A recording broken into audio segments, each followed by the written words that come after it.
ભગવાન તો એવું તત્વ છે જે તત્વનું બ્રહ્મના રૂપે વર્ણન થયું છે એ તો તમારી આત્માની અપરોક્ષ વસ્તુ છે.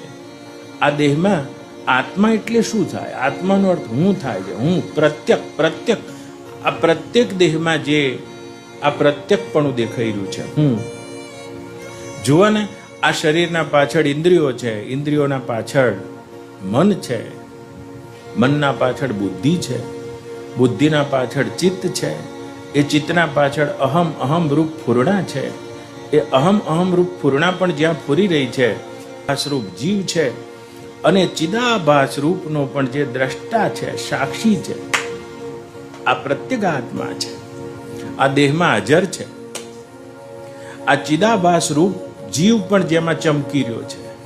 આ ચિદાભાસ રૂપ જીવ કેવળ તે ચેતનની વિશિષ્ટતાના કારણે દેખાઈ રહ્યો છે.